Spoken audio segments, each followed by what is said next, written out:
إن الحمد لله نحمده ونستعينه ونستغفره ونعوذ بالله من شرور أنفسنا ومن سيئات أعمالنا من يهده الله فلا مضل له ومن يضلله فلا هادي له ونشهد أن لا إله إلا الله وحده لا شريك له ونشهد أن محمدا عبده ورسوله أرسله بالحق بشيرا ونذيرا والصلاة والسلام على محمد وعلى آلہ وأصحابہ اجمعین ومن تبعهم بإحسان من الأئمة والهداة والصالحین إلى يوم القیامہ۔ رب اشرح لي صدری ويسر لي أمری واحلل عقدة من لسانی يفقهوا قولی ربنا زدنا علما اللهم فقهنا في الدین آمین یا رب العالمین۔ السلام علیکم ورحمۃ اللہ وبرکاتہ۔ اعوذ باللہ من الشیطان الرجیم، بسم اللہ الرحمن الرحیم۔ آیت نمبر 168 سے ہم نے سٹارٹ کرنا ہے۔ تھوڑا سا چونکہ اگلا موضوع جو ہے وہ پیچھے والے موضوع سے ریلیٹ کرے گا، تو میں تھوڑا سا اس کو آپ کو بتا دیتی ہوں۔ پیچھے بات یہ ہو رہی تھی کہ وہ لوگ جو اللہ کو چھوڑ کر غیر اللہ کی عبادت کرتے ہیں یا ان کو اللہ کے ساتھ شریک کرتے ہیں، تو ان کی محبت، غیر اللہ کی جو محبت ہے وہ ان کے دلوں میں اللہ کی محبت سے زیادہ بڑھ جاتی ہے۔ نتیجتاً ہوتا یہ ہے کہ پھر وہ اللہ سبحانہ و تعالیٰ کے فرامین کو تو پس پش ڈال دیتے ہیں، اور جن ہستیوں کو کی محبت ان کے دل میں زیادہ ہو چکی ہوتی ہے ان کو لے کر وہ ان کو فالو کرنا شروع کر دیتے ہیں، ان کے پیچھے ان کی اندھی تقلید شروع کر دیتے ہیں۔ لیکن ہوگا یہ کہ جب قیامت کے دن یہ اللہ کے حضور پیش ہوں گے تو انہیں پتہ لگ جائے گا کہ یہ جو سمجھتے تھے کہ ان کی کچھ اعمال جو ہیں، جو انہوں نے ان غیر اللہ کو خوش کرنے کے لیے کیے تھے، مثال کے طور پر جو یہ قربانیاں ان کے نام پہ دیتے رہے یا یہ نظر نیاز دیتے رہے۔ آپ پتہ مشرکین مکہ میں بعض قبائل میں اپنی اولاد تک کو قربان کرنے کی رسم موجود تھی۔ خود اللہ کے رسول صلی اللہ علیہ وسلم کے جو والد تھے عبداللہ، ان کی قربانی دینے کا بھی جو ہے وہ عبد المطلب نے منت مانی تھی۔ تو یہ بھی رواج تھا۔ تو وہ لوگ جو کچھ غیر اللہ کے نام پر دیتے رہے، نظر نیاز، قربانیاں یا جو بھی وہ اعمال کرتے رہے، تو قیامت کے دن وہ دیکھیں گے کہ نہ تو وہ ان کی شفاعت کر سکیں گے، نہ وہ ان کے وہ نیک اعمال جو ان کی سمجھ کے مطابق یا ان کے خیال کے مطابق وہ نیکیاں تھیں وہاں رجسٹر ہوئی ہوں گی۔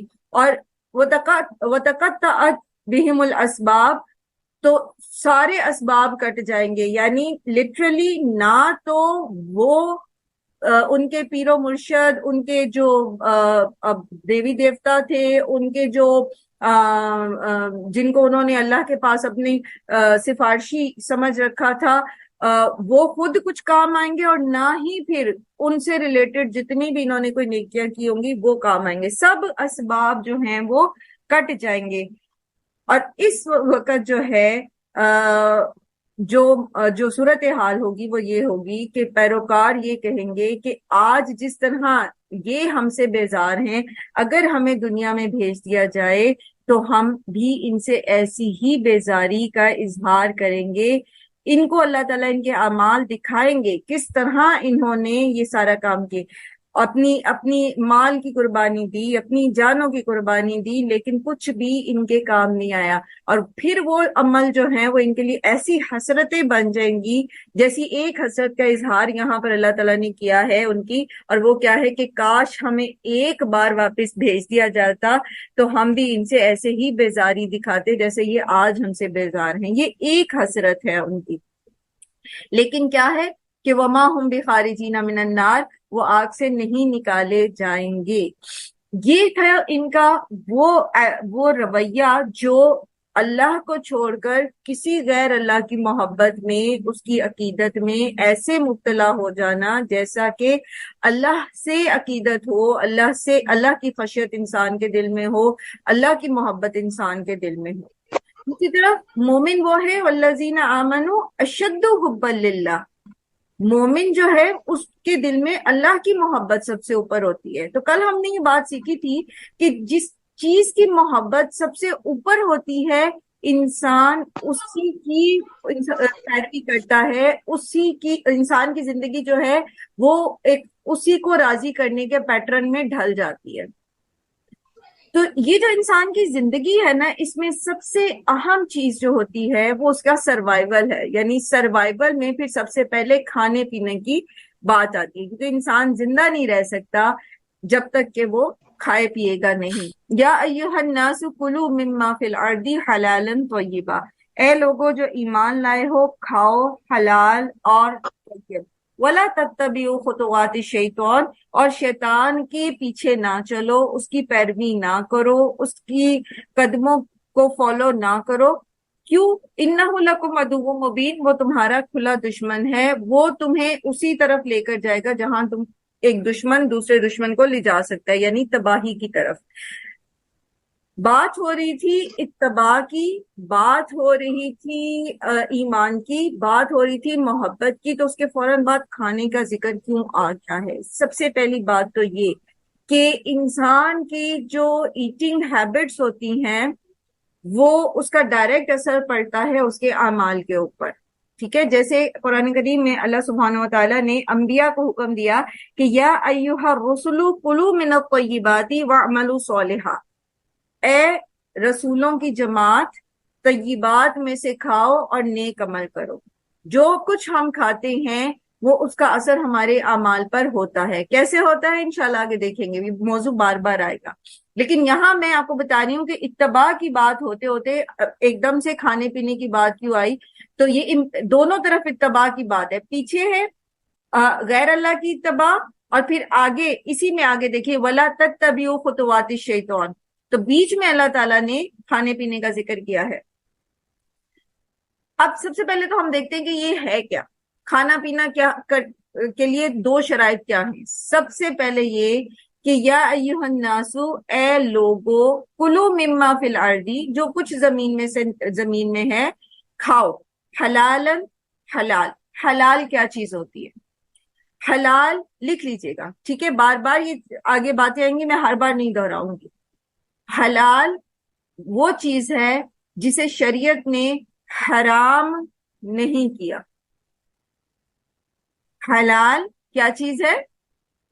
جسے شریعت نے حرام نہیں کہا، یعنی جو چیز حرام نہیں ہے، شریعت مطلب قرآن اور رسول صلی اللہ علیہ وسلم کی حدیث میں جس کو حرام نہیں کہا گیا وہ حلال ہے۔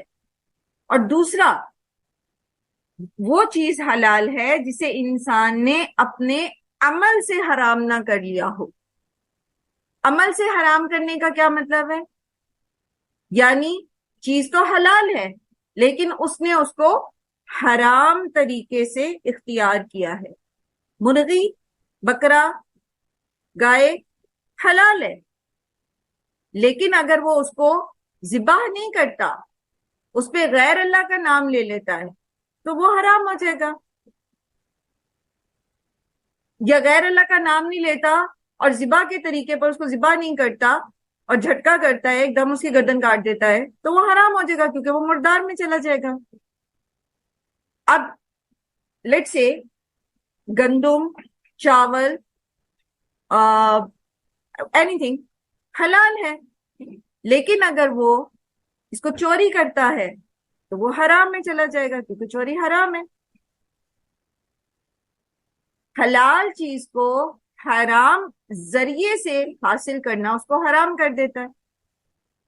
اگر اس کا وہ خریدتا ہے، مارکیٹ جاتا ہے، وہ یہ حلال چیزیں خریدتا ہے، لیکن اس کا جو سورس آف انکم ہے وہ حرام ہے، تو بھی یہ پھر حرام ہو جائے گا، ٹھیک ہے؟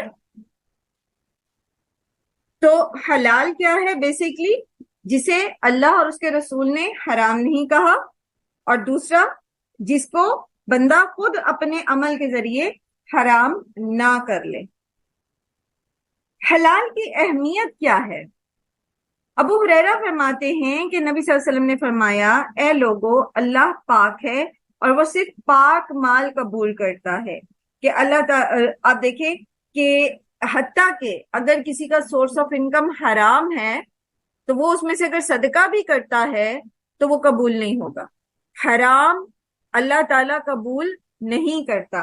ایک اور روایت میں ہے، مسلم کی روایت ہے اور ترمذی میں بھی بیان ہوئی ہے یہ،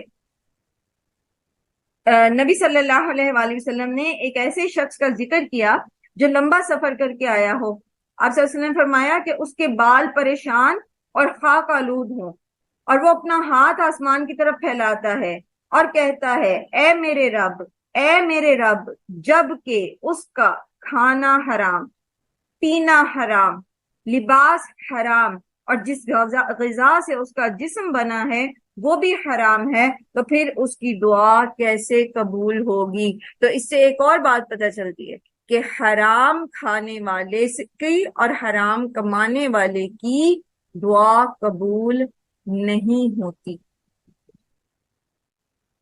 پھر اسی طرح حضرت جابر کی روایت ہے، مشکات، مسند احمد، دارمی اور مشکات میں ہے یہ روایت۔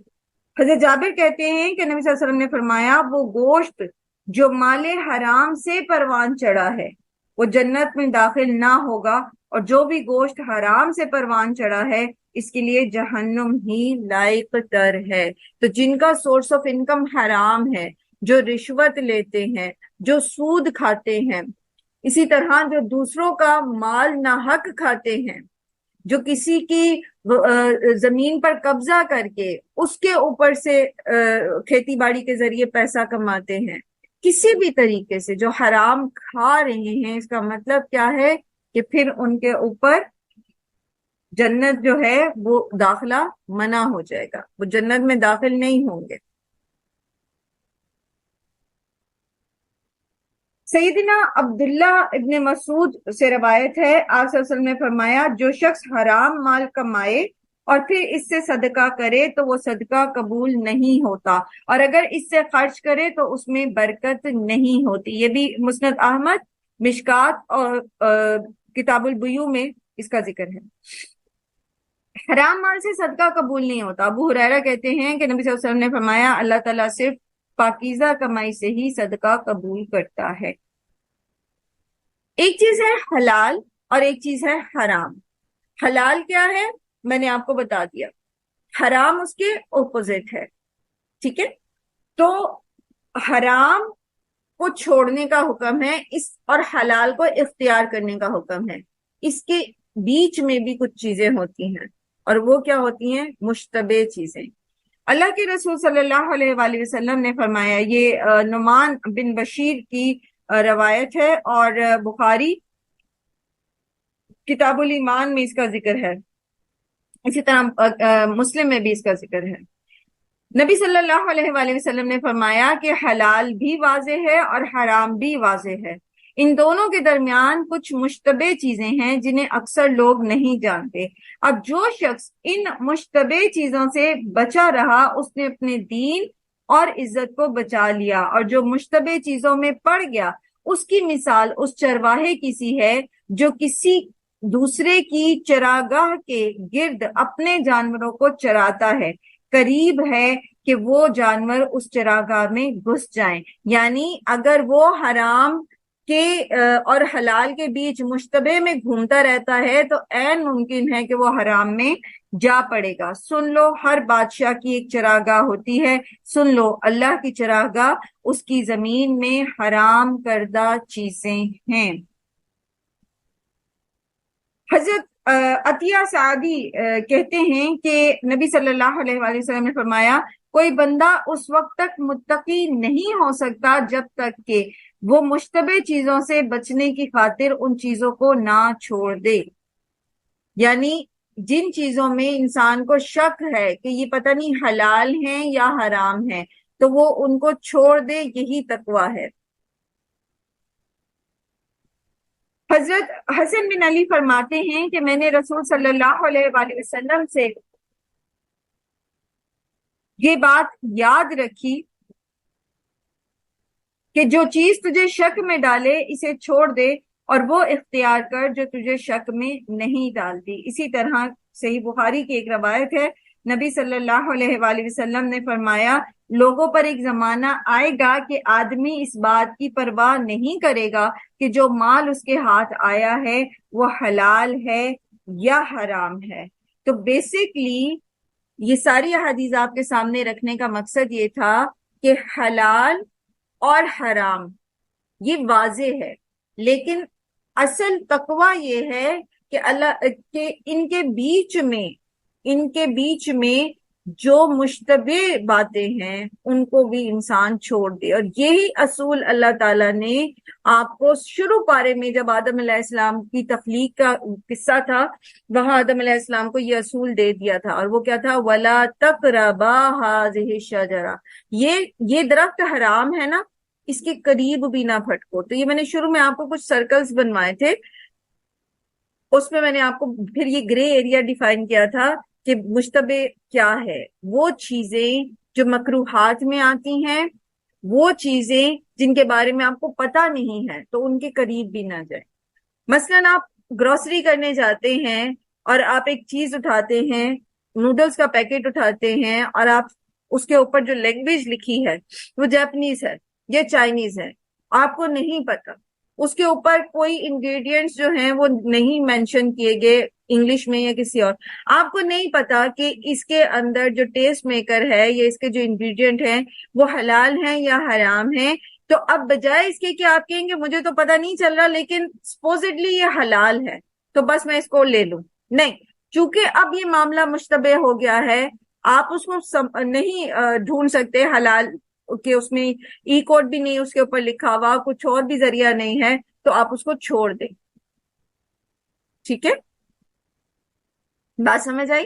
جو چیز آپ کو شبے میں ڈالتی ہے، مثلا آپ کے کرسچن نیبر ہیں، انہوں نے آپ کو کوئی کھانے کی چیز بھیج دی ہے، آپ کو پتا نہیں ہے کہ اس میں انہوں نے کوئی حرام انگریڈینٹ تو نہیں ڈالا ہوا، کیونکہ اکثر ریسیپیز میں ایون کیک وغیرہ کی ریسیپیز میں بھی الکوہل ڈلتی ہے. تو اگر آپ کو نہیں پتا کہ انہوں نے ڈالا یا نہیں ڈالا، وہ تو یہ چیزیں استعمال کرتے ہیں. یا کوئی فوڈ کلر جو ہے، یوزلی بہت سارے جیسے ریڈ فوڈ کلر جو لیکوڈ فارم میں ہوتا ہے وہ حرام میں بھی آتا ہے، تو آپ اس کو چھوڑ دیں. بہتر ہے کہ آپ اس کو نہ کھائیں. اسی طرح جب آپ ای کوڈ سرچ کرتے ہیں، حلال ای کوڈ کی ایپ ہوتی ہے، آپ اس میں ای کوڈ سرچ کرتے ہیں تو ایک چیز ہوتی ہے حلال اور ایک چیز ہوتی ہے حرام، اور ایک ای کوڈ ہوتا ہے جس کے آگے لکھا ہوتا ہے میشبو لکھا ہوا ہے، اور اس کی ڈیٹیل میں آپ جا کے دیکھتے ہیں تو وہاں پہ لکھا ہوتا ہے کہ اگر تو اس چیز کے اندر انگریڈینٹ ڈرائی فارم میں یوز ہوا ہے تو حلال ہے، اگر یہ لیکوڈ فارم میں یوز ہوا ہے تو یہ حرام ہے. اب آپ نے اسٹرابیری یوگرٹ خریدا ہے، یو ڈونٹ نو کہ انہوں نے اس کو جو پنک کلر دیا ہے اس میں انہوں نے ڈرائی فارم میں اس کو یوز کیا تھا یا لیکوڈ فارم میں یوز کیا تھا. تو یہ اب مشتبہ ہو گیا ہے. سو لیو اٹ. صرف زبان کے ذائقوں کی خاطر اپنے ایمان کو خراب نہ کریں. سب سے زیادہ جو ڈرا دینے والی چیز ہے وہ یہ ہے کہ حرام پیٹ میں جائے گا تو دعا قبول نہیں ہوگی، اور مومن کا ہتھیار ہی دعا ہوتی ہے. مومن کا ہتھیار ہی دعا ہوتی ہے، اس کے پاس تو کچھ اور ہوتا ہی نہیں. تو اگر یہ ایک واحد ہتھیار بھی آپ سے چھن گیا تو پھر کیا کریں گے؟ سو جو چیزیں آپ کو اشتباہ میں ڈالتی ہیں، مثلاً آپ لون لیتے ہیں، اب اس میں وہ آپ کو کچھ بتا رہے ہیں، ڈیٹیل بتا رہے ہیں، آپ کو لگتا ہے کہ یہ کہیں یہ انٹرسٹ تو نہیں ہے، وہ کہہ رہے نہیں جی یہ انٹرسٹ نہیں ہے، یہ رینٹ ہے، یہ ہم رینٹ لے رہے ہیں آپ سے. اب یہ مشتبہ ہو گیا معاملہ، تو چھوڑ دیں اس کو، مت لیں وہاں سے لون. جو چیز آپ کو، جیسے حضرت علی کی یہ روایت، حضرت حسن کی یہ روایت ہے نا کہ نبی صلی اللہ علیہ وسلم نے فرمایا دعا ما یریبک الی ما لا یریبک، وہ چیز چھوڑ دو جو تمہیں شک میں ڈالتی ہے، اس چیز کو لو جو تمہیں شک میں نہیں ڈالتی. یہ زیادہ سیفر سائڈ ہے. ٹھیک ہے، اب اس میں مختلف معاملات ہو سکتے ہیں.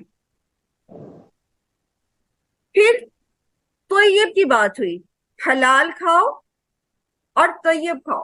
طیب کیا چیز ہوتی ہے؟ طیب ہے جو ظاہری پاکیزگی. طیب میں دو طرح کی پاکیزگی آئے گی. طیب کا مطلب ہوتا ہے پاکیزہ. ایک ہے ظاہری پاکیزگی اور ایک ہے پھر اس کی باطنی پاکیزگی. اس چیز کی ظاہری پاکیزگی میں آ جائے گا کہ وہ گندا نہ ہو، گلا سڑا ہوا نہ ہو، باسی نہ ہو، متعفن نہ ہو. مطلب ایک چیز آپ، جیسے آج کل موسم ہے یہاں پاکستان میں وارم ہیومڈ موسم ہے تو اس میں چیزیں بہت جلد خراب ہو جاتی ہیں.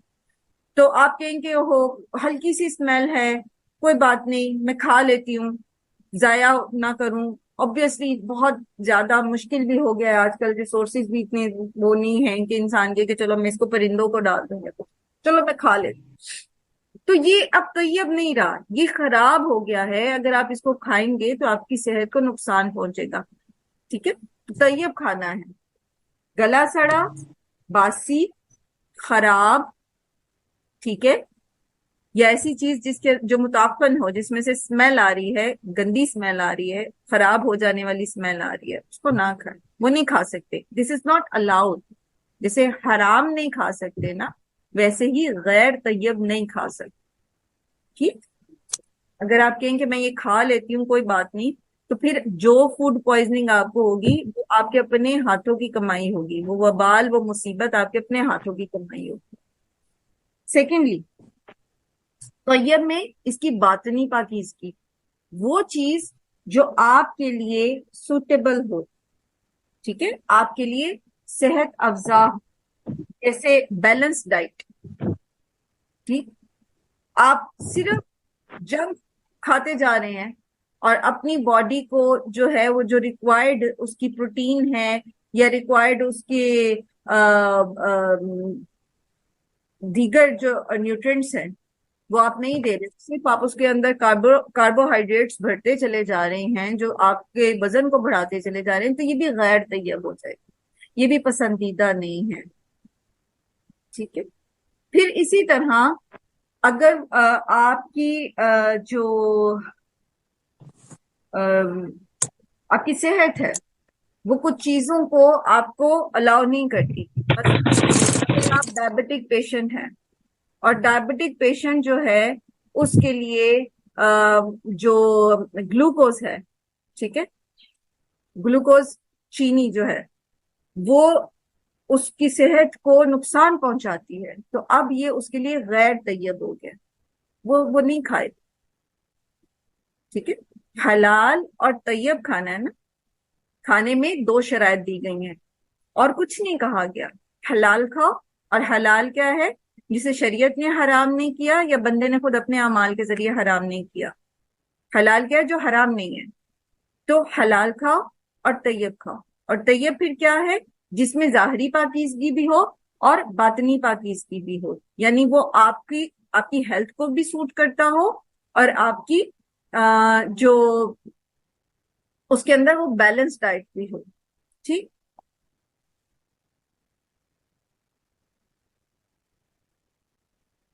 پھر اس کے علاوہ طیب میں خوشگوار بھی آ جاتا ہے، یعنی آپ کو یہ نہیں کہا گیا کہ آپ نے بس وہ چیزیں کھانی ہیں جس کے اندر سارے نیوٹرینٹس ہیں، چاہے وہ آپ کو اچھی لگے یا بری لگے. بیلنس ڈائٹ کھائیں، اس میں آپ کو جو پسند ہے آپ کھائیں.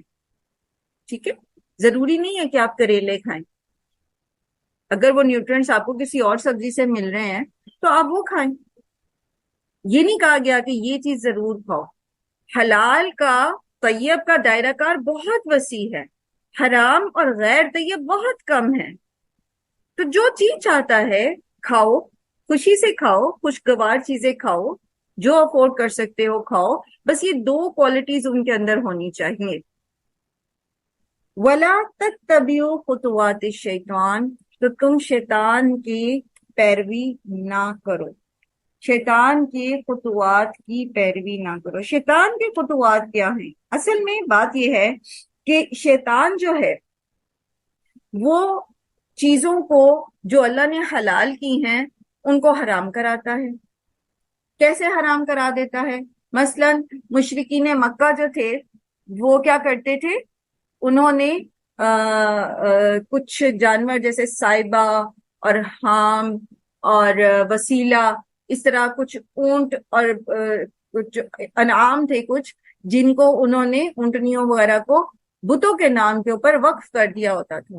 یہ اونٹنی جو ہے یہ 10 سال ہو گئے ہیں اس کو بچہ جنتے ہوئے، مطلب 10 دفعہ بچہ جن چکی ہے، تو اب اس کو فلانے بت کے نام پر جو ہے وہ وقف کر دیا.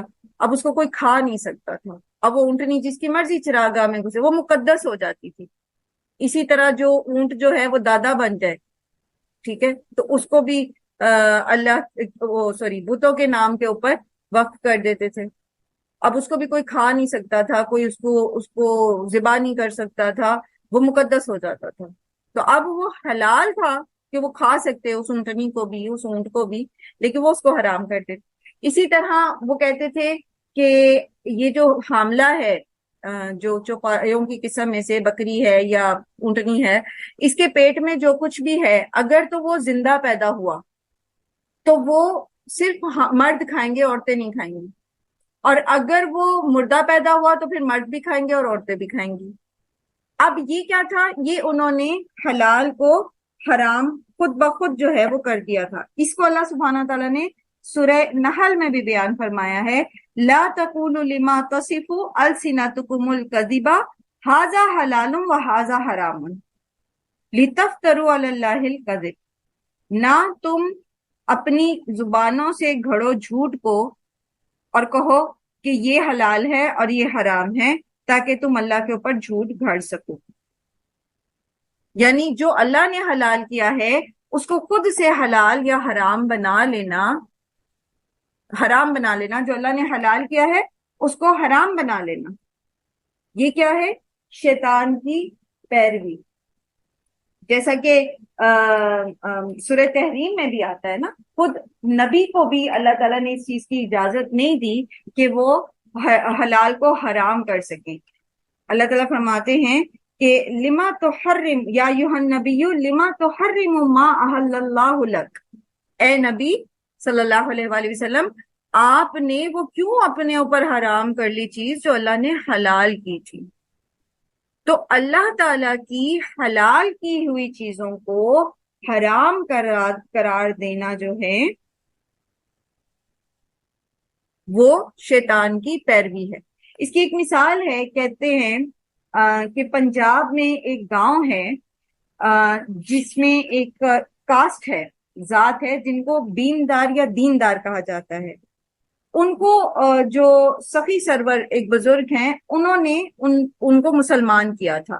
اب جو سخی سرور تھے وہ کسی وجہ سے مرغی اور بینگن نہیں کھاتے تھے. تو اب جن لوگوں نے ان کے ہاتھ پر اسلام قبول کیا، ان کے وفات کے بعد بھی اب یہ جو کاسٹ ہے یہ مرغی اور بینگن نہیں کھاتے. گویا اللہ نے جو ایک چیز حلال کی تھی انہوں نے اس کو اپنے اوپر حرام کر دیا. جسے بنی اسرائیل کے بارے میں بھی آتا ہے، غالباً چوتھے پارے کے آغاز میں ہی ہے کہ انہوں نے جو اسرائیل نے یعنی یعقوب علیہ السلام نے اپنی یہ والی آیت تو نہیں ہے کل الطعام کان حلا لبنی اسرائیل الا ما حرم، وہی والی آیت ہے. تو وہ تمام کھانے جو اللہ تعالیٰ نے حلال کیے ہوئے تھے بنی اسرائیل پر، انہوں نے اپنے اوپر حرام کر لیے کیونکہ یعقوب علیہ السلام نے وہ کھاتے تھے. اب انہوں نے اپنی کسی صحت کے ایشو کی وجہ سے یا کسی وجہ سے وہ کھانا بند کر دیا تھا، تو انہوں نے اس کو اپنے اوپر حرام ہی کر دیا. تو پیچھے والی جو آیات ہیں اس سے یہ کیسے لنک ہوتی ہیں؟ ابھی جو میں نے آپ کو مثال دی یہاں پنجاب کے ایک گاؤں کی بھی اور مشرکین مکہ کی بھی اور بنی اسرائیل کی بھی، کہ کسی کی اتباع میں اللہ تعالیٰ کی فرمانبرداری کو چھوڑ دیا. اللہ نے چیزوں کو حلال کیا اور انہوں نے کسی شخصیت کی اتباع میں بغیر اس چیز کو جانے کہ اس کی حقیقت کیا ہے انہوں نے بھی اس کو ویسے ہی اپنے اوپر حرام کر لیا. تو جتنا حلال کو حرام کرنا جتنا بڑا گناہ ہے، جیسے شیطان جو ہے وہ حرام کو حلال کرا دیتا ہے. نبی صلی اللہ علیہ وآلہ وسلم نے فرمایا کہ میری امت میں کچھ لوگ پیدا ہوں گے جو زنا، ریشم، شراب اور گاجے وغیرہ کو دوسرے نام رکھ کر حلال بنا لیں گے. ٹھیک ہے، اسی طرح یہود نے یہ کیا تھا، انہوں نے کیا کیا؟ سود کو حلال کر لیا اپنے لیے جبکہ اللہ نے ان کے اوپر حرام کیا تھا.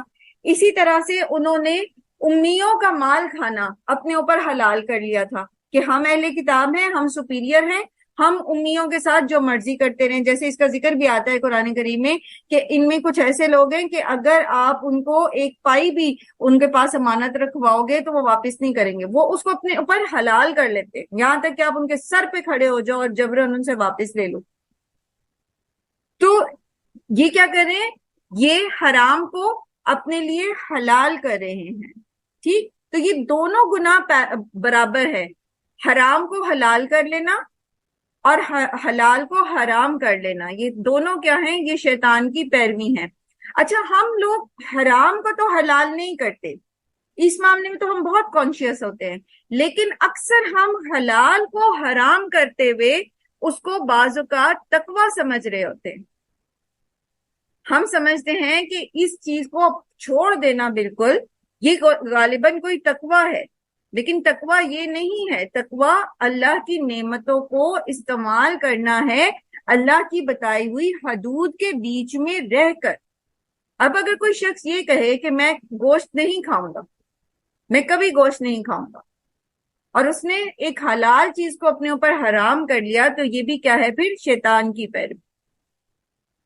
اس طرح آپ دیکھیں کہ بہت ساری ہمارے معاشرے کے اندر چیزیں دین کے نام پر شامل ہیں جس میں حلال کو حرام کیا جاتا ہے. کیسے؟ بعض اوقات تو یہ لٹرلی انسان سے گناہ کرواتا ہے، اور بعض اوقات یہ انسان کو نیکی سے روک کر اس سے برائی کرواتا ہے. گناہ تو نہیں کروا رہا لیکن نیکی سے روک لیتا ہے. اور بعض اوقات یہ اس کو بہت بڑی نیکی کو چھڑوا کے چھوٹی چھوٹی نیکیوں کے اوپر میں اس کو مصروف رکھتا ہے. اور یہ تینوں ہی چیزیں جو ہیں وہ پھر انسان کے حق میں بری ہو جاتی ہیں. گناہ کرنا بھی، پھر نیکی سے رک جانا، اور پھر یہ کہ جہاں بڑا اجر کما سکتا تھا وہاں چھوٹے اجر کے اوپر راضی ہو جانا. یہ تینوں انسان کے حق میں برائیاں ہی ہیں. والفحشاء، اور فحش کیا ہوتا ہے؟ فحش ہوتا ہے ہر وہ برائی جس کا اثر انسان کی ذاتی اس کے اوپر بھی پڑتا ہے، انفرادی طور پر بھی، اور اس کا اثر اجتماعی طور پر بھی پڑتا ہے. کیا ہوتا ہے فحش؟ جو انسان کی انفرادی اور اجتماعی جو اس کی زندگی ہے اس میں برائی پھیلاتا ہے، اس کو متاثر کرتے ہیں. اس کی مثال دیکھیں، جیسے سورہ نور میں آتا ہے نا کہ اللہ سبحانہ یہ لوگ یہ چاہتے ہیں کہ مومنوں میں فحش پھیلائیں، ان کے اندر بے حیائی کو پروان چڑھائیں. تو بے حیائی جو ہے وہ کیا ہے؟ صرف لباس میں نہیں ہے، بے حیائی کا دائرہ پھر اور آگے چلا جاتا ہے. مثلا ایسی خبروں یا ایسی باتوں کو آگے پھیلانا جس کے اندر یہ ایلیمنٹ پائے جاتے ہیں، یعنی کسی کے اوپر، کسی کے متعلق کسی ایسی بات کو پھیلا دینا جس کے اندر بے حیائی کا ایلیمنٹ ہے، اس کو آگے پھیلانا، لٹرلی صرف جسٹ آپ فارورڈ ہی کر رہے ہیں، تو یہ بھی فحش میں آ جائے گا. آپ نے خود برائی نہیں کی ہے لیکن آپ کسی دوسرے تیسرے کی کسی برائی کو آگے اس کو پھیلا رہے ہیں. پھر اسی طرح ایسی چیزوں کو پھیلانا، ایسا لٹریچر، ایسی شاعری لٹریچر میں آ جاتی ہے، ایسے افسانے، ایسے ڈرامے، ایسی فلمیں، ایسے کارٹونز، ایسی کوئی بھی چیز جس کے اندر بے حیائی کا ایلیمنٹ آتا ہے، وہ سب کی سب چیزیں اس کے اندر آ جاتی ہیں. اور شیطان جو ہے وہ یہی چاہتا ہے کہ انسان کے اندر بے حیائی آ جائے. آپ دیکھیں کہ اللہ تعالیٰ جو ہیں سورہ اعراف میں ہی مسلمانوں کو یہی حکم دیتے ہیں، ابن آدم کو یہی حکم دیتے ہیں کہ ایسا نہ ہو کہ شیطان تم میں اسی طرح سے بہکا دے جس طرح سے اس نے تمہارے ماں باپ کو بہکایا، ان کے لباس اتروا دیے. اب آپ اس کو آپ مثالوں سے تھوڑا سا بتائیے کہ کس طرح شیطان جو ہے وہ انسان کو بے حیائی کی طرف لے کر جاتا ہے. آپ دیں مثالیں ذرا.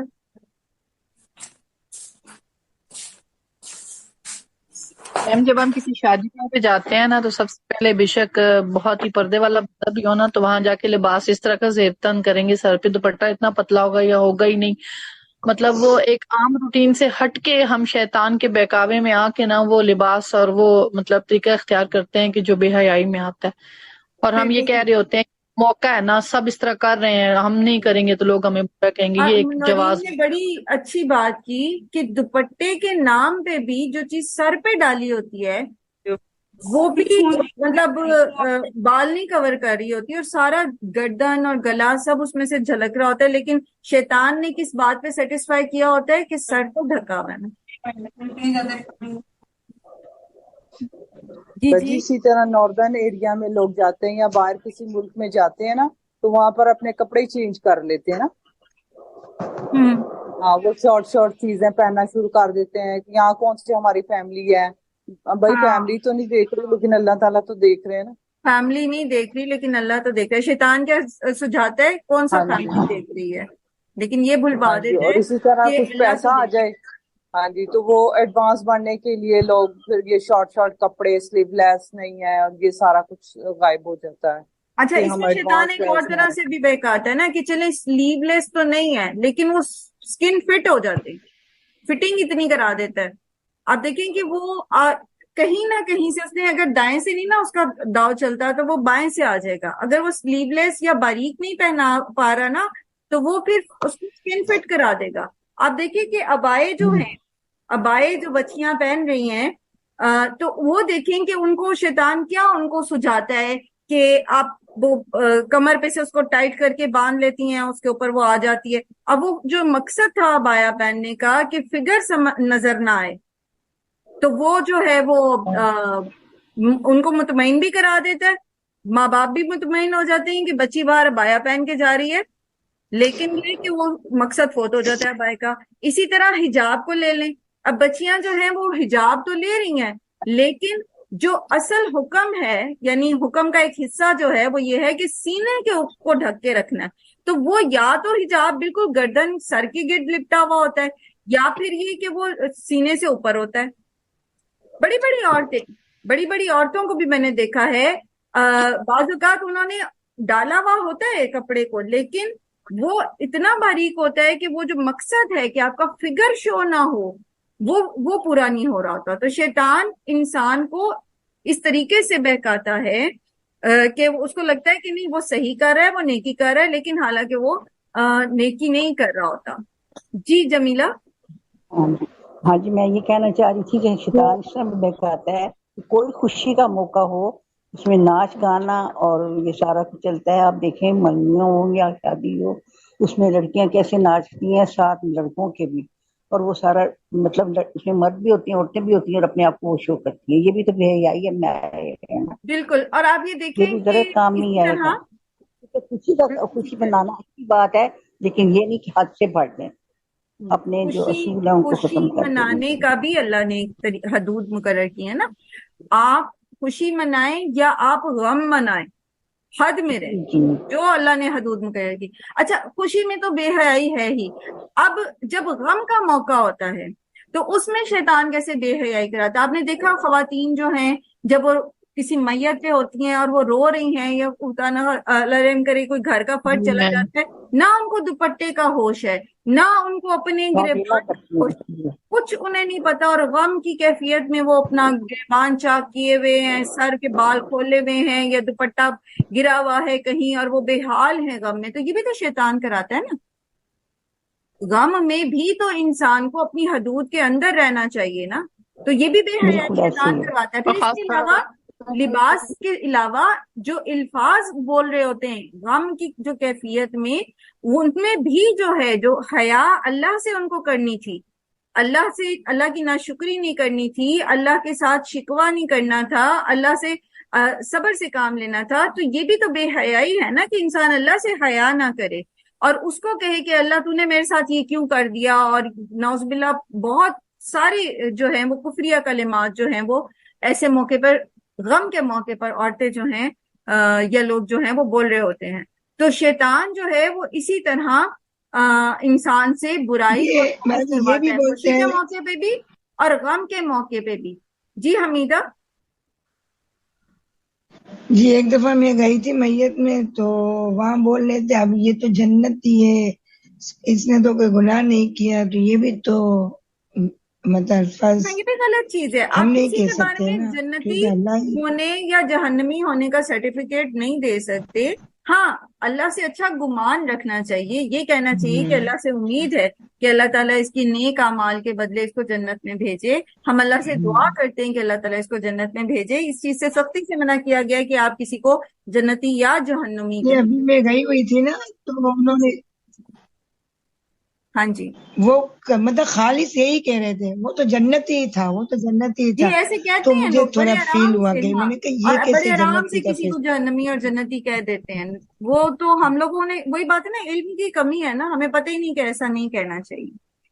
پھر اس کے ساتھ دیکھیے کہ سورہ انعام میں اللہ تعالیٰ فرماتے ہیں وَإِنَّ الشَّيَاطِينَ لَيُوحُونَ إِلَىٰ أَوْلِيَائِهِمْ لِيُجَادِلُوكُمْ وَإِنْ أَطَعْتُمُوهُمْ إِنَّكُمْ لَمُشْرِكُونَ.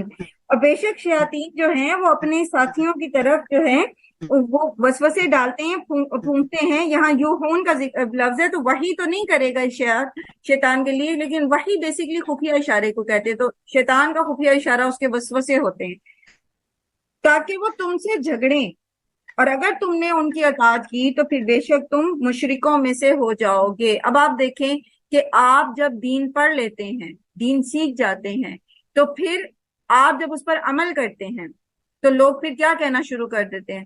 وہ لوگ جو دین نہیں پڑھے ہوئے وہ آپ کے لیے، آپ کے ساتھ کیسے رویے اختیار کرتے ہیں؟ تو یہ بھی شیطان ہی کرواتا ہے ان سے.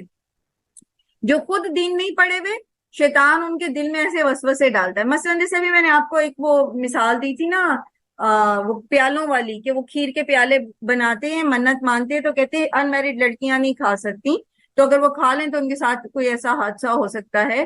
تو اس میں وہ جنہوں نے مجھے یہ بات بتائی، میری کزن نے، تو وہ کہتی ہیں کہ مجھے انہوں نے کھانے نہیں دی، زبردستی نہیں کھانے دی. کہتی جب میں گھر آئی تو تبھی اسی ویک میں ان کے گھر میں آگ لگ گئی تھی اور کافی ان کا نقصان ہوا تھا اس میں. تو کہتی ہے اب یہ دیکھ لو کہ اگر میں کھا لیتی نا تو ان سب نے، جو میری رشتہ دار عورتیں تھیں وہاں پر، ان سب نے مجھے یہ کہنا تھا کہ دیکھا تمہیں منع کیا تھا نہ کھاؤ، دیکھا تمہارے ساتھ یہ ہوا. تو شیطان جو ہے ان کو آئیڈیاز دیتا ہے کہ وہ جھگڑیں ان لوگوں کے ساتھ جو اللہ کی راہ پہ چلتے ہیں.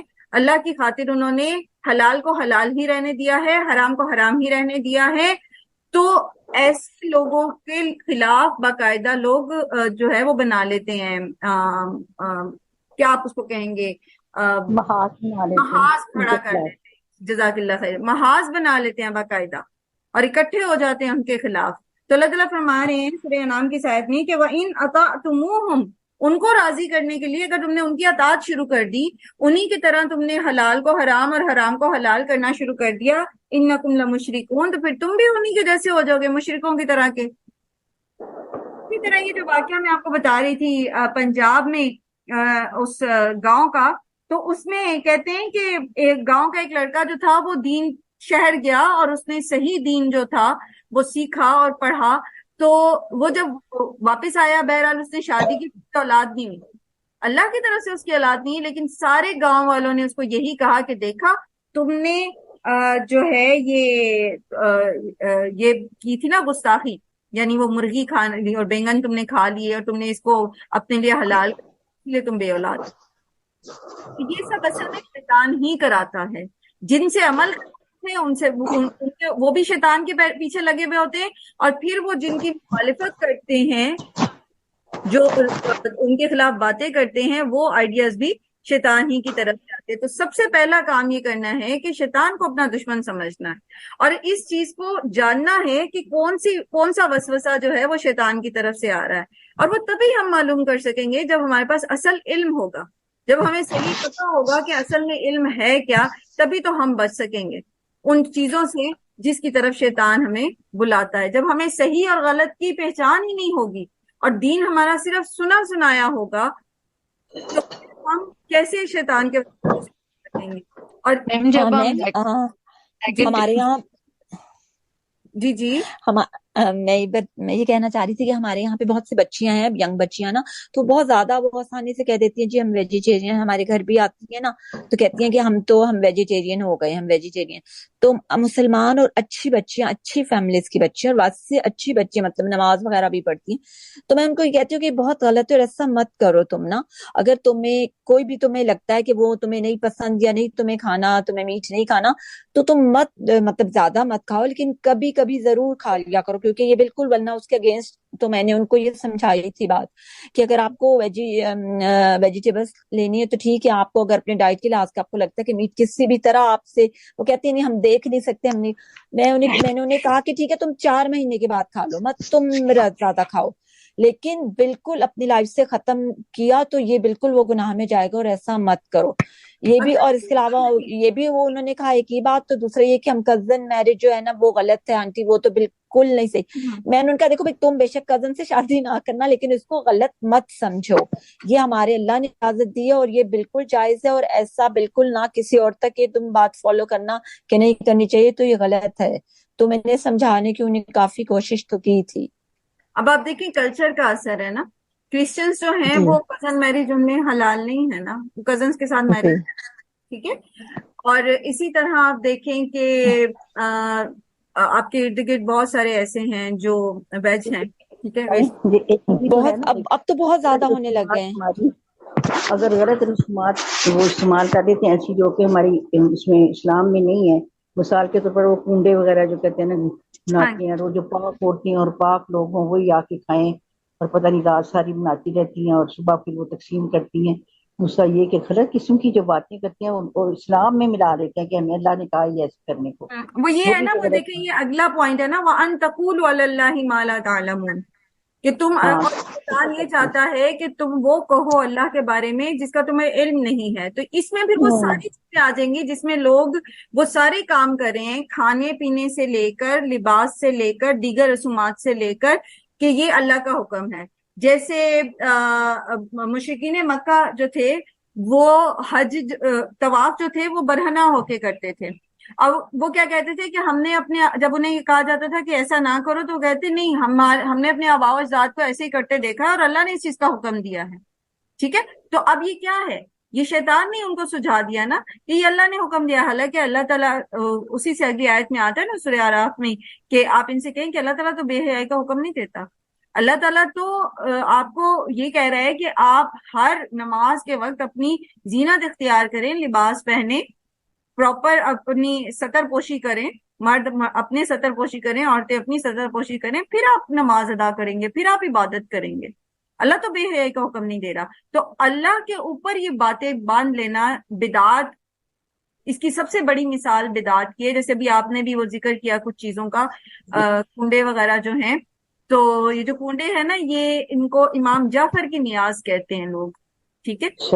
تو یہ امام جعفر کی وہ پیدائش کا جو ہے وہ جشن مناتے ہیں بیسیکلی اس میں، اور یہ اہل تشیع سے کچھ رسمیں جو ہیں پھر یہ یہاں پر بھی آ گئی ہیں.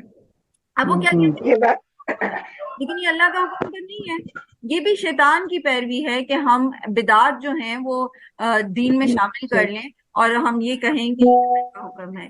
اسی طرح اور بھی بے شمار آپ چیزوں کی مثال اس سے لے سکتے ہیں. لیکن اللہ تعالیٰ پاک ہے اور پاک اور صاف لوگوں کو پسند کرتا ہے کہ خیالات بھی پاک ہوں، جسم بھی پاک ہو اور عمل بھی آپ کا پاک ہو.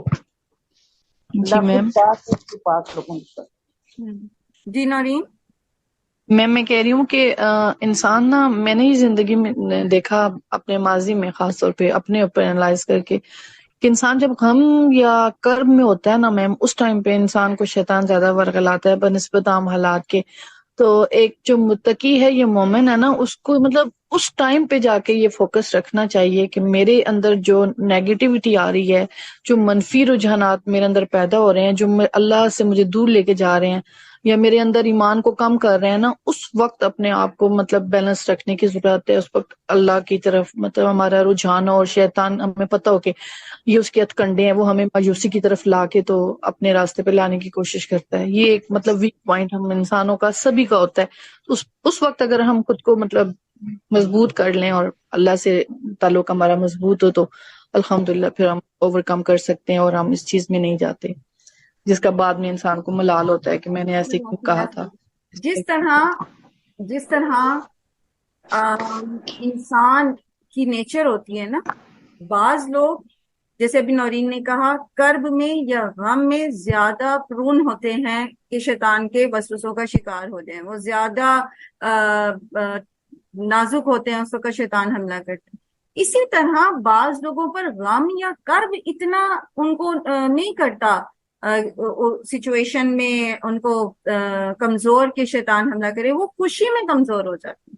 تو یہ شیطان پھر انسان کی نفسیات کے مطابق اس کو جو ہے، جیسے پہلے بھی میں نے عرض کیا تھا نا، اور یہ جب ہم پڑھے تھے ابلیس کی بارے میں پہلے پارے میں، تو اس میں نے آپ کو بڑی تفصیل سے سمجھایا تھا کہ شیطان اس چیز کو، کیونکہ ہر انسان جب ایک انسان پیدا ہوتا ہے اس کے ساتھ ایک شیطان بھی آ جاتا ہے، تو وہ اس کی فطرت کو پہچانتا ہوتا ہے کہ اس کے اندر کیا کیا کمزوریاں ہیں، کون کون سی اس کی نفس کی خواہشات ہیں جن کو وہ اپیل کر سکتا ہے، جن کے ذریعے وہ اس کو بہکا سکتا ہے. تو ہر انسان کو خود بھی پتا ہوتا ہے کہ اس کا ویک پوائنٹ کیا ہے، تو اپنے اس ویک پوائنٹ پہ کام کرنے کی ضرورت ہے. اور جب ہم قرآن پڑھتے ہیں تو ہمیں قرآن ہی جو ہے وہ سکھاتا ہے کہ کس طرح آپ نے اپنے آپ کو جو ہے وہ کمپوز کرنا ہے، کس طرح آپ نے اپنی ویکنیسز کو اوور کم کرنا ہے، کس طرح آپ نے اپنی ویکنیسز کو پہچاننا ہے، وہ کون سی جگہ ہیں جہاں سے شیطان آپ پر حملہ کر سکتا ہے. اور جو لوگ قرآن نہیں پڑھتے وہ کبھی بھی اپنی ایسے ویک پوائنٹس کو نہیں پہچان پاتے، بلکہ وہ اپنی ان چیزوں کو پر سیلف پٹی کا شکار ہو کر، احساس سے آپ اس کو کیا کہتے ہیں، سیلف پٹی کو خود ترسی کا شکار ہو کر، ٹھیک ہے، وہ شیطان کو الاؤ کر دیتے ہیں اور وہ اس کے پیچھے پیچھے چلنا شروع کر دیتے ہیں، جس طرح کی وہ جزا فضا کرانا چاہتا ہے ان سے، جس طرح سے وہ ان کو بہکانا چاہتا ہے خوشی کے موقع پہ، وہ آرام سے اس کو فالو کرتے چلے جاتے ہیں، وہ اپنی غلطیوں کو جسٹیفائی کرتے رہتے ہیں. سو بات آ کے وہیں پر ٹھہرتی ہے کہ قرآن کا علم، قرآن یہ حبل اللہ پکڑ کے رکھنی ہے. یہ جب تک ہمارے ہاتھ میں رہے گا، اس کو جب تک ہم سمجھ کے پڑھتے رہیں گے، تب تک ہم شیطان کے حملوں کو پہچانتے رہیں گے اور ان سے بچنے کی کوشش کرتے رہیں گے. اب یہاں پر ایک سوری بیچ میں، یہ سفر کا مہینہ ہے تو یہ کہتے ہیں نیو چندری آتی ہے اور 313 سورے مزمل پڑھنا ہوتا ہے، نہیں اور پورے سال میں رزق آتا ہے، پتہ نہیں کیا کیا. نبی صلی اللہ علیہ وآلہ وسلم نے واضح فرمایا ہے کہ سفر میں کوئی نحوست نہیں ہے. دیکھیں سفر کا مہینہ جو ہے نا، یہ اسلام سے پہلے کا جو دور تھا نا، اس میں منحوس سمجھا جاتا تھا. وجہ کیا تھی؟ وجہ یہ تھی کہ محرم، پیچھے سے آپ آ جائیں، ذیقعدہ، ذی الحج اور محرم، یہ 3 تھے حرمت والے مہینے. ان 3 حرمت والے مہینوں میں جو عرب تھے وہ جنگ و جدل نہیں کرتے تھے. حج کے مہینہ تھے، اور 2 مہینے ذیقعدہ اور ذی الحج جو ہے وہ حج کا مہینہ تھا، اور محرم میں بھی حجاج جو ہیں وہ واپس جا رہے ہوتے تھے. یہ امن والے مہینے تھے 3. اس میں چونکہ وہ کسی قسم کا جنگ و جدل نہیں کرتے تھے اور امن میں رہتے تھے، تو بڑی خوشحالی میں رہتے تھے، سکون میں رہتے تھے. اب ان کا جو سورس آف انکم تھا وہ قافلوں کو لوٹنا. آپ سب تک میری آواز صاف آ رہی ہے؟ جی میم بالکل آ رہی ہے، آ رہی ہے، کلیئر آ رہی ہے. بلکہ میرے پاس تو ابھی بہت کلیئر ہوئی ہے ایک دم سے. ان کا جو سورس آف انکم تھا وہ قافلوں کو لوٹنا تھا، لوٹ مار کرنا، حملے کر کے چھوٹے قبیلوں کے اوپر وہاں سے مال اکٹھا کرنا، غلام اکٹھے کرنے، پھر ان کو بیچنا، یہ ان کا سورس آف انکم تھا. اب 3 کنزیکٹیو حرمت والے مہینوں میں یہ کام نہیں کرتے تھے، تو فوراً بعد سفر میں پھر یہ نکل کھڑے ہوتے تھے. اب جب یہ نکلتے تھے اپنی ان کاموں میں، تو ظاہر ہے پھر جب مارتے تھے تو مرتے بھی تھے. اور اگر یہ جو تھے مکہ کے قبائل یہ مرتے تھے تو دوسرے والے بھی مرتے تھے عرب. تو عرب یہ سمجھتے تھے کہ سفر کا مہینہ منحوس ہے، اس کے اندر قتل و غارت ہو رہی ہے. میرا فلانا مر گیا تھا سفر کے مہینے میں, میرے فلانے کی ٹانگ ٹوٹ گئی تھی, کٹ گئی تھی, میری اتنی یہ اور یہ مال چوری ہو گیا تھا, میرا یہ اور یہ مال جو ہے اس کو آگ لگا دی گئی تھی. اب یہ نہیں وہ دیکھ رہے کہ سفر کے مہینے میں یہ مصیبتیں آ کیوں رہی ہیں. یہ اس لیے آ رہی ہیں کیونکہ وہ پہلے خود سکون سے بیٹھے تھے, اب انہوں نے خود ہی ان مصیبتوں کو جو ہے وہ اپنے گھر دعوت دے دیے. تو بجائے اس کے کہ وہ اپنی غلطی کی اصلاح کرتے, انہوں نے سفر کو منحوس قرار دے دیا. ٹھیک ہے, اب یہی کانسیپٹ کسی نہ کسی طرح جو ہے وہ چلتا چلتا چلتا چلتا ابھی تک ہمارے اندر موجود ہے, اور اب اس میں اس کو انہوں نے اسلامائز کر دیا ہے. بہت ساری ایسی چیزیں ہیں جو ہم نے مشرکوں سے لی ہیں, چاہے وہ ہندو ہیں, چاہے وہ پری اسلامک ایرا سے تعلق رکھتی ہیں, لیکن ہم نے ان کو اسلامائز کر دیا. اب اسلامائز کیا کر دیا کہ سفر کے مہینے میں لوگ جو ہیں وہ خاص قسم کے صدقات دینے شروع ہو گئے مصائب کو ٹالنے کے لیے. حالانکہ اللہ کے رسول صلی اللہ علیہ وآلہ وسلم نے صاف فرما دیا کہ سفر میں کسی قسم کی کوئی نحوست نہیں ہے. اللہ تعالیٰ کے تمام دن, تمام مہینے, تمام تاریخیں سب جو ہیں وہ اللہ تعالیٰ کی طرف سے ہیں. اس میں سے نہ تو 13 منحوس ہے, نہ 313 منحوس ہے, نہ 15 منحوس ہے. جیسے یوزلی جو یورپ ہے اس میں 13 کا جو ڈیجٹ ہے اس کو جو ہے وہ منحوس سمجھا جاتا ہے. اس دن شادی نہیں کی جاتی, اس دن کوئی اور ایسے کام نہیں کیے جاتے, بزنس کا آغاز نہیں کیا جاتا. اسی طرح ہندوؤں میں بھی ایسی کچھ چیزیں منحوس سمجھی جاتی ہیں. تو ہم نے بھی پھر یہ نحوستیں جو ہیں وہ لینی شروع کر دی ہیں. تو اب اس کو اسلامائز کیسے کر دیا کہ جی وہ جیسے بھی آپ نے بتایا 313 دفعہ سورہ مزمل پڑھ لیں, یا یہ کہ وہ ایک خاص پتہ نہیں کالے چنے ہوتے ہیں ابال کے اس کا وہ بانٹتے ہیں لوگ اور کچھ اس طرح سے. تو جی جی جی جی جی ہاں کالے چنے ہوتے ہیں, گھی ہوتے ہیں, تو ملا کے برابر والی چیزیں میں کرتے تھی. ہاں یہ سب تو کیا میں کھا لیتی ہوں تو کیا میں گناہ میں شامل ہو جاتی ہوں؟ ہاں جی اور باجی گندم کی بالیاں, وہ گندم کے دانے جو نا وہ ابال کے تو وہ سمندر میں, اور ہاں جی, اور روٹیاں چھوٹی چھوٹی وہ ہاں جی وہ بھی مچھلیوں کو ڈالتے ہیں. حسب استطاعت مصیبتوں کو ڈالنے اور کے تجھے سفر میں آخری بوت کو بولتے ہیں کہ باغیچے میں جاؤ تو پاؤں ہلکا ہو جائیں گے. میں نے کہا پاؤں تو ہلکے روز رہتے ہیں. چلے بہرحال یہ وہی بات ہے نا کہ علم کی کمی ہے نا, وہ آباء و اجداد سے جو کچھ سیکھ لیا ہے نا بس اسی کو علم بنا کے بیٹھ گئے. اس لیے آپ دیکھیں کہ فوراً یہ محرم نہیں حرام کے متعلق بھی بتا دیجیے گا پلیز. ہم محرم حرام کے متعلق بتائیں کہ اس میں کوئی لوگ نکاح نہیں کرتے یا کوئی خوشی گھر میں کوئی خوشی لوگ نہیں کرتے, اس کے متعلق آپ کا کیا؟ بھی کوئی لاجک نہیں بنتی ہے. خود صحابہ کرام نے بھی محرم میں نکاح کیے ہیں اور شادیاں بھی کی ہیں اور باقی کام بھی کیے ہیں.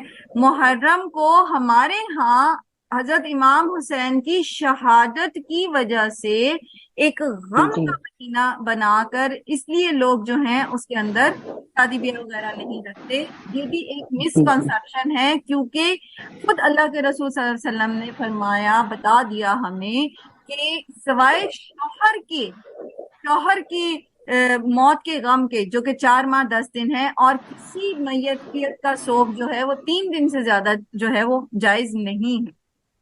ٹھیک ہے, تو اگر یہ جو کانسیپٹ ہمارے ہاں ہے کہ محرم میں شادی نہیں کرنی, تو یہ بیسیکلی حضرت امام حسین کی شہادت کا سوگ مناتے ہیں روز لوگ. یہ بھی درست نہیں ہے. آپ بالکل میم یہ سفر کا تو اس لیے بھی میں نے سنا کہ وہ کہتے تھے کہ حضور پاک صلی اللہ علیہ وسلم اس پہ بیمار ہوئے تھے تو وہ اس لیے اچھا نہیں ہے سفر, تو یہ بھی غلط ہے. پھر ربیع الاول میں تو نبی صلی اللہ علیہ وآلہ وسلم کا وصال بھی ہوا تھا, تو اس میں تو ہم جشن مناتے ہیں. صحیح کہہ رہی ہوں.